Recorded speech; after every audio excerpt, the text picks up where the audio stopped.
महाबळेश्वर जवळील भिल्लार हे गाव कोणते गाव म्हणून प्रसिद्ध आहे? महाबळेश्वर जवळील भिल्लार हे गाव कोणते गाव म्हणून प्रसिद्ध आहे? यापासूनचं योग्य उत्तर ऑप्शन एक पुस्तकाचे. महाबळेश्वर जवळील भिल्लार हे गाव पुस्तकाचे गाव म्हणून प्रसिद्ध आहे. तसेच मित्रांनो लक्षात असू द्या, पुस्तकाचे गाव म्हणून भिल्लार या गावाला ओळखले जाते. आणि मित्रांनो भिल्लार हे गाव सातारा या जिल्ह्यामध्ये आहे. फळांचे गाव म्हणून धुमाडवाडी या गावाला ओळखले जाते. धुमाडवाडी हे गाव सातारा या जिल्ह्यामध्ये आहे. आणि मित्रांनो फुलपाखराचे गाव म्हणून पारपोली या गावाला ओळखले जाते. पारपोली हे गाव सिंधुदुर्ग या जिल्ह्यामध्ये आहे. मधाचे गाव म्हणून मांगर या गावाला ओळखले जाते. मांगर हे गाव सातारा या जिल्ह्यामध्ये आहे. लक्षात असू द्या मित्रांनो, महत्त्वाचा टॉपिक आहे. या टॉपिकवर स्पर्धा परीक्षेमध्ये प्रश्न विचारलेला आहे. प्रश्न असा विचारलेला आहे, मधाचे गाव म्हणून कोणत्या गावाला ओळखले जाते? तर त्याचा योग्य उत्तर असणार आहे मांगर. पुढील प्रश्न आहे, the rise of the Maratha power या ग्रंथाचे लेखक कोण? The rise of the Maratha power या ग्रंथाचे लेखक कोण? यापासून योग्य उत्तर ऑप्शन एक न्यायमूर्ती Mahadev Govind Ranade. The rise of the Maratha power या ग्रंथाचे लेखक हे न्यायमूर्ती महादेव गोविंद रानडे हे आहेत. पुढील प्रश्न आहे, इस्रो या संस्थेचे मुख्यालय कोणत्या शहरात आहे? इस्रो या संस्थेचे मुख्यालय कोणत्या शहरात आहे? यापासून योग्य उत्तर ऑप्शन एक बँगलोर. इस्रो या संस्थेचे मुख्यालय हे बँगलोर या शहरामध्ये आहे. तसेच मित्रांनो इस्रो या संस्थेबद्दल काही महत्त्वाची माहिती ते आपण बघूया. इस्रोचं लॉंग फॉर्म आहे इंडियन स्पेस रिसर्च ऑर्गनायझेशन. आणि मित्रांनो इस्रो या संस्थेची स्थापना हे 15 ऑगस्ट 1969 साली झालेला आहे. सध्या इस्रोचे अध्यक्ष आहेत एस सोमनाथ. इस्रो या संस्थेचे मुख्यालय हे बँगलोर या ठिकाणी. लक्षात असू दे मित्रांनो, महत्त्वाचा टॉपिक आहे. या टॉपिकवर सुद्धा स्पर्धा परीक्षेमध्ये प्रश्न विचारलेला आहे. त्यासाठी हा टॉपिक तुम्ही नोटडाऊनच करून घ्या. पुढील प्रश्न आहे, अस्थि किंवा हाडे ठिसूळ होण्यासाठी खालीलपैकी कोणत्या मूलद्रव्याचा अभाव कारणीभूत असतो? अस्थि किंवा हाडे ठिसूळ होण्यासाठी खालीलपैकी कोणत्या मूलद्रव्याचा अभाव कारणीभूत असतो? यापासून योग्य उत्तर ऑप्शन एक कॅल्शियम. अस्थि किंवा हाडे ठिसूळ होण्यासाठी कॅल्शियम या मूलद्रव्याचा अभाव कारणीभूत असतो. पुढील प्रश्न आहे, मानवी मेंदूचा सर्वात मोठा भाग कोणता आहे? मानवी मेंदूचा सर्वात मोठा भाग कोणता आहे? यापासून योग्य उत्तर ऑप्शन 3 प्रमस्तिष्क. मानवी मेंदूचा सर्वात मोठा भाग हे प्रमस्तिष्क आहे. पुढील प्रश्न आहे, प्रकाश संश्लेषण दरम्यान खालीलपैकी कोणता वायू शोषला जातो? प्रकाश संश्लेषण दरम्यान खालीलपैकी कोणता वायू शोषला जातो? यापासून योग्य उत्तर ऑप्शन एक कार्बन डायऑक्साईड. प्रकाश संश्लेषण दरम्यान कार्बन डायऑक्साईड हा वायू शोषला जातो. पुढील प्रश्न आहे, पृथ्वीवर जीवित असलेला सर्वात विशाल सस्तन प्राणी कोणता? पृथ्वीवर जीवित असलेला सर्वात विशाल सस्तन प्राणी कोणता? यापासून योग्य उत्तर ऑप्शन 4 निळा देवमासा. पृथ्वीवर जीवित असलेला सर्वात विशाल सस्तन प्राणी हे निळा देवमासा आहे. पुढील प्रश्न आहे, 16व्या वित्त आयोग अध्यक्षपदी कोणाची निवड करण्यात आली? 16व्या वित्त आयोग अध्यक्षपदी कोणाची निवड करण्यात आली? यापासून योग्य उत्तर ऑप्शन 3 अरविंद पाणिग्राही. 16व्या वित्त आयोग अध्यक्षपदी अरविंद पाणिग्राही यांची निवड करण्यात आली. तसेच मित्रांनो लक्षात असू द्या, स्पर्धा परीक्षेमध्ये नवीन नियुक्ती या टॉपिकवर 2 ते 3 प्रश्न हमखास विचारले जाते. त्यासाठी हा टॉपिक आपण विस्तारपणे पाहूया. राहुल नवीन यांचे ईडीचे प्रमुख म्हणून नवीन नियुक्ती करण्यात आलेली आहे. CP राधाकृष्णन यांचे महाराष्ट्राचे नवीन राज्यपाल म्हणून नियुक्ती करण्यात आलेली आहे. TV सोमनाथन यांचे भारताचे नवीन कॅबिनेट सचिव म्हणून नियुक्ती करण्यात आलेली आहे. समीर व्ही कामत यांची DRDOचे सचिव म्हणून नियुक्ती करण्यात आलेली आहे. सूर्यकुमार यादव यांचे टीम इंडियाचा नवीन T20 कर्णधार म्हणून नियुक्ती करण्यात आलेली आहे. आणि मित्रांनो सुजाता सैनिक यांची निवड महाराष्ट्राच्या मुख्य सचिव म्हणून करण्यात आलेली आहे. लक्षात असू द्या मित्रांनो, महत्त्वाचा टॉपिक आहे. या टॉपिकवर सुद्धा स्पर्धा परीक्षेमध्ये प्रश्न विचारलेला आहे. प्रश्न असा विचारण्यात आलेला आहे, महाराष्ट्राचे नवीन राज्यपाल कोण आहेत? तर त्याचा योग्य उत्तर असणार आहे CP राधाकृष्णन. पुढील प्रश्न आहे, सध्या कोणत्या देशाने ओपेक सोडण्याचा निर्णय घेतला आहे? सध्या कोणत्या देशाने ओपेक सोडण्याचा निर्णय घेतला आहे? यापासून योग्य उत्तर ऑप्शन एक अंगोला. सध्या अंगोला या देशाने ओपेक सोडण्याचा निर्णय घेतला आहे. पुढील प्रश्न आहे, नजीकच्या काळात महर्षी वाल्मिकी आंतरराष्ट्रीय विमानतळाचे उद्घाटन कोणत्या शहरात झाले? नजीकच्या काळात महर्षी वाल्मिकी आंतरराष्ट्रीय विमानतळाचे उद्घाटन कोणत्या शहरात झाले? यापासून योग्य ऑप्शन 4 अयोध्या. महर्षी वाल्मिकी आंतरराष्ट्रीय विमानतळाचे उद्घाटन हे अयोध्या या शहरामध्ये झाले आहे. पुढील प्रश्न आहे, पण त्याआधी मित्रांनो, जर तुम्हाला अशाच प्रकारचे व्हिडिओ पाहायचा असल्यास चॅनलला सबस्क्राईब आणि या व्हिडिओला लाईक करायला विसरू नका. पुढील प्रश्न आहे, पुढीलपैकी कोणती भाषा अभिजात भाषा म्हणून भारतात ओळखली जात नाही? पुढीलपैकी कोणती भाषा अभिजात भाषा म्हणून भारतात ओळखली जात नाही? यापासून योग्य ऑप्शन 4 गुजराती. गुजराती हा भाषा अभिजात भाषा म्हणून भारतात ओळखली जात नाही.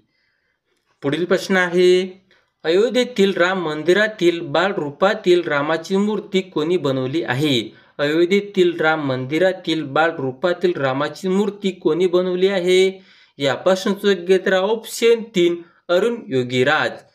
अयोध्येतील राम मंदिरातील बालरूपातील रामाची मूर्ती हे अरुण योगीराज यांनी बनवली आहे. मित्रांनो, या व्हिडिओमध्ये आपण ठाणे पोलीस भरतीमध्ये विचारण्यात आलेल्या चालू घडामोडीचे आणि जीकेचे प्रश्न पाहत आहोत. मित्रांनो, जर तुम्हाला ठाणे पोलीस भरतीचे क्वेश्चन पेपरची PDF फाईल आणि सुधारित आन्सर कीची PDF फाईल डाउनलोड करायचे असल्यास या व्हिडिओच्या डिस्क्रिप्शनमध्ये लिंक दिलेला आहे. त्या लिंकला क्लिक करून तुम्ही PDF फाईल डाउनलोड करू शकता. पुढील प्रश्न आहे, ठाणे जिल्ह्याचे विद्यमान पालकमंत्री कोण आहेत? ठाणे जिल्ह्याचे विद्यमान पालकमंत्री कोण आहेत? यापासून योग्य ऑप्शन 2 शंभूराजे देसाई. ठाणे जिल्ह्याचे विद्यमान पालकमंत्री हे शंभूराजे देसाई हे आहेत. पुढील प्रश्न आहे, महाराष्ट्राचे सध्याचे राज्यपालाचे नाव काय आहे? महाराष्ट्राचे सध्याचे राज्यपालाचे नाव काय आहे? यापासून योग्य ऑप्शन 1 CP राधाकृष्णन. महाराष्ट्राचे सध्याचे राज्यपालाचे नाव हे CP राधाकृष्णन आहे. पुढील प्रश्न आहे, बिमस्टेक या प्रादेशिक संस्थेमध्ये खालीलपैकी कोणत्या देशाचा समावेश होत नाही? बिमस्टेक या प्रादेशिक संस्थेमध्ये खालीलपैकी कोणत्या देशाचा समावेश होत नाही? यापासून योग्य ऑप्शन 4 अफगाणिस्तान. बिमस्टेक या प्रादेशिक संस्थेमध्ये अफगाणिस्तान या देशाचा समावेश होत नाही. पुढील प्रश्न आहे, महाराष्ट्रातील खालीलपैकी कोणते शहर राष्ट्रीय महामार्ग क्रमांक 65 वर वसले आहे? महाराष्ट्रातील खालीलपैकी कोणते शहर राष्ट्रीय महामार्ग क्रमांक 65 वर वसले आहे? यापासून योग्य ऑप्शन 3 सोलापूर. सोलापूर हे शहर महाराष्ट्रातील राष्ट्रीय महामार्ग क्रमांक 65 वर वसलेले आहे. पुढील प्रश्न आहे, मराठा साम्राज्याचे संस्थापक शिवाजी महाराजांच्या माता कोण होत्या? मराठा साम्राज्याचे संस्थापक शिवाजी महाराजांच्या माता कोण होत्या? खाली दिलेल्या ऑप्शन तुम्ही पाहू शकता मित्रांनो. यापासून योग्य ऑप्शन 1 जिजामाता. मराठा साम्राज्याचे संस्थापक शिवाजी महाराजांच्या माता हे जिजाबाई होत्या. पुढील प्रश्न आहे, महाराष्ट्राचा खालीलपैकी कोणता जिल्हा मुंबई महानगर प्रदेश म्हणजेच MMR अंतर्गत येत नाही? महाराष्ट्राचा खालीलपैकी कोणता जिल्हा मुंबई महानगर प्रदेश म्हणजेच MMR अंतर्गत येत नाही? खालील दिलेल्या ऑप्शन तुम्ही पाहू शकता मित्रांनो. यापासून योग्य ऑप्शन 2 सिंधुदुर्ग. महाराष्ट्राचा सिंधुदुर्ग हा जिल्हा मुंबई महानगर प्रदेश म्हणजेच MMR अंतर्गत येत नाही. तसेच मित्रांनो, लक्षात असू द्या, मुंबई महानगर प्रदेश विकास प्राधिकरण म्हणजेच MMRDA बद्दल काही महत्त्वाची माहिती ते पण बघूया. मुंबई महानगर प्रदेश विकास प्राधिकरण याची स्थापना हे 26 जानेवारी 1975 साली झालेला आहे आणि हे कायदा MMRDA अधिनियम 1974 सालापासून सुरू करण्यात आलेला आहे. आणि मित्रांनो, याचा प्रमुख असतो नगरविकास मंत्री आणि याची रचना हे 17 सदस्यीय असते.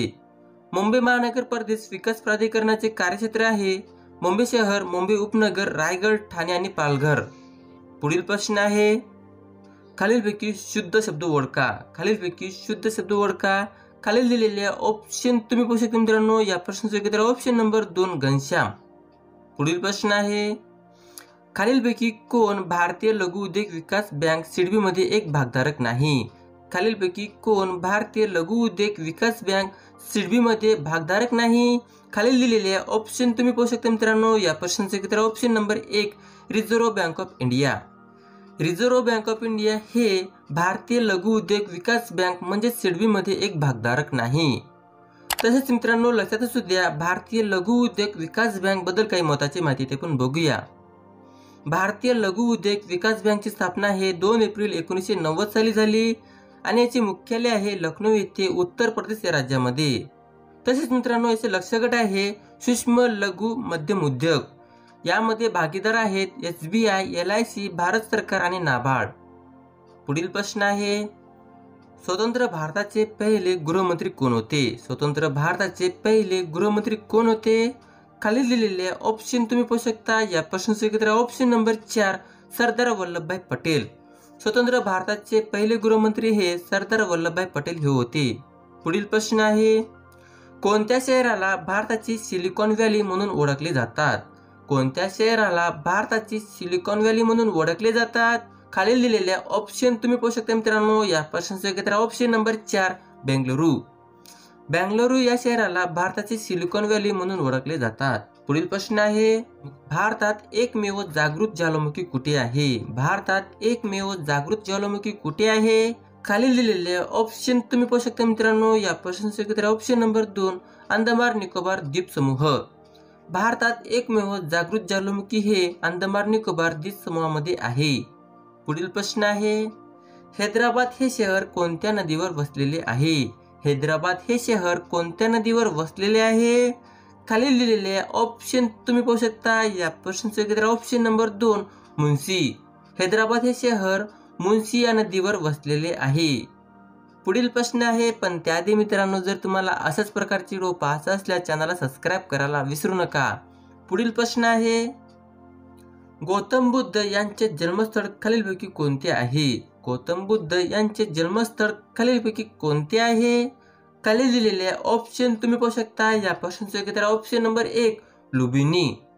गौतम बुद्ध यांचे जन्मस्थळ हे लुंबिनी या ठिकाणी झालेलं आहे. पुढील प्रश्न आहे, घरी जातो या वाक्यातील प्रयोग कोणता? घरी जातो या वाक्यातील प्रयोग कोणता?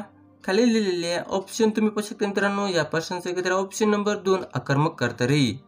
घरी जातो या वाक्यातील प्रयोग हे अकर्मक कर्तरी आहे. अशा प्रकारचा हा व्हिडिओ मित्रांनो जर तुम्हाला माझा व्हिडिओ आवडला असेल तर नक्की चॅनलला सबस्क्राईब करा.